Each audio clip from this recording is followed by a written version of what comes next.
Hello, and welcome to another episode of One Man's Opinion. If this is your first time visiting, thank you for checking out my channel, and for everyone else, welcome back. Today we are returning to Ivoryton Playhouse with their world premiere of The Porch on Windy Hill, a new play with music by Sherry Lutken, Lisa Helmi, Johanson, Morgan Morse, and David M. Lutkin, running through October 17th. And it is directed by Sherry Lutken and stars Lisa Helmi, Johanson, Morgan Morse, and David M. Lutkin. Originally, according to artistic director Jackie Hubbard, Ivoryton had intended to do the Johnny Cash musical Ring of Fire, but with the COVID pandemic still ongoing, they decided to go with a smaller production. And meanwhile, during the shutdown, the Lutkins, along with Johanson and Morse, wrote a new show about a young woman, Mira, played by Johanson, who reconnects with her estranged grandfather, Edgar, played by David M. Lutkin, when she and her boyfriend, Beckett, played by Morse, traveled to backwoods Appalachia, North Carolina, so Beckett can do research on his doctoral thesis on the evolution of folk music. Now, that's kind of a dumbing down of exactly what his thesis is, but it's more or less the gist of it. Now, the estrangement started when Mira's parents took her away from the town in order to flee from the racial prejudice that was prevalent, because Mira's father is Korean, and Mira resents Edgar for not standing up for her and her parents. Now, all this narrative revolves around the three of them playing classic folk songs together on Edgar's front porch, which becomes kind of a salve or poultice to treat the wounds that the three inflict upon each other as they skirt around the awkwardness of their situation. Now, the music is actually quite enjoyable.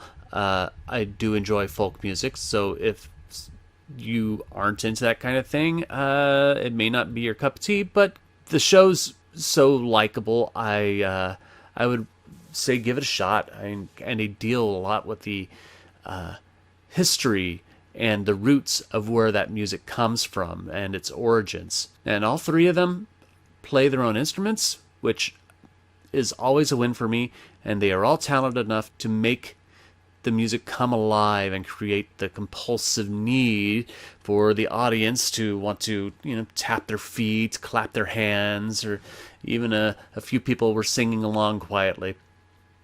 And the songs are used organically with the story, though they don't necessarily have any immediate connection with the plot. Some do, but most are anecdotal to the narrative than actually contributing anything to it. Usually I poo-poo this sort of music for a play or musical, mostly because it ends up being filler, expands the runtime, and doesn't necessarily contribute anything to the plot. But here, those songs like Down in the Valley, Green Corn, Blackberry Blossom, and Sail Away Ladies have tertiary elements. The deeper issue is, does this music evolve, making it a metaphor for the human condition, particularly with Edgar, whose conservative bubble in North Carolina is represented by the music. Meanwhile, Beckett and Mira bring their own perspectives of folk music into his world, and thus evolving the sound and creating a symbiosis of the music's evolution with that of Edgar's story development.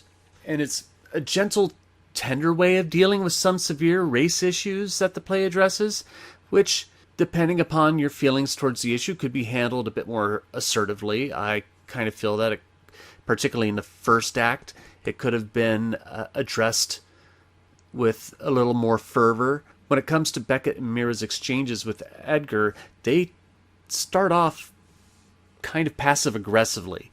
There's an air of liberal self-righteousness with Beckett and Mira versus Edgar's "this is the way it's always been" conservatism, especially in that first act. And I don't necessarily think that is bad in respect to the story, but it could have been pushed a little harder on the issues earlier on in order to ramp up the conflict. Instead, we get about an hour of little snipings at each other before they really head into the conflict in Act 2. I would have liked to have that conflict be the real heat at the end of Act 1 versus the arguments that happen in the second act. A lot of it has to do with Mira struggling to be forward with her resentment towards Edgar, coupling with Beckett's tendency to carry a bit of bravado about his education. It's a learning moment for them, and it's something that Edgar has to learn. Is both sides need to learn how to listen and pay attention to what each other is saying in order to better communicate with each other.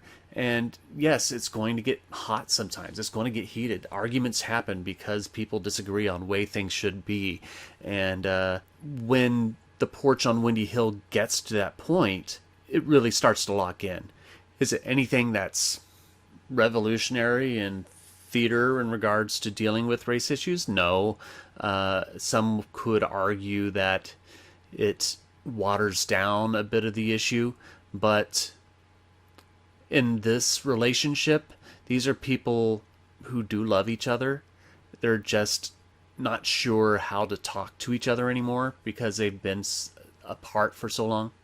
Now, the performances are all good. David Lutkin, who was previously on the Ivoryton stage playing Woody Guthrie in Woody Says, is a bit more passive in this production, which isn't necessarily a bad thing, as Edgar carries a lot of emotional baggage that he's been stuck alone with for a long time. Meanwhile, Morse and Johanson both have a delightful charm with each other. It's nice. Martin Scott Marchitto, his set design is nice and rustic, though it feels like the stage right side is a little incomplete. It just kind of goes into blackness, and I would like to see a bit more. I'd like to see the color of the stage carry over. And Alan Piotrowicz's lighting design is really nice. It's great. I particularly appreciate the backdrop lighting as the sun slowly sets throughout the first act. It's a great effect. The Porch on Windy Hill is a light, fun, entertaining show with a bit of timely socio-political commentary thrown in to get you thinking a bit.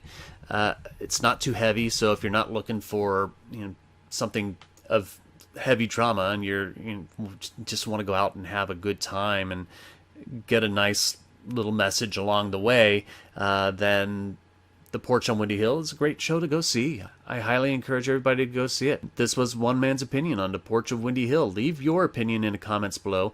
Be sure to like, share, and subscribe. You can follow me on Twitter, Facebook, and Instagram. Information regarding tickets for The Porch on Windy Hill will be in the information box below. The next show I'll be reviewing is Music Theater of Connecticut's production of Tenderly, the Rosemary Clooney musical, which should be out tomorrow if I stay on top of things. And check out some of the other reviews that I've posted recently. So this is One Man's Opinion, signing off, and I'll see you at the theater.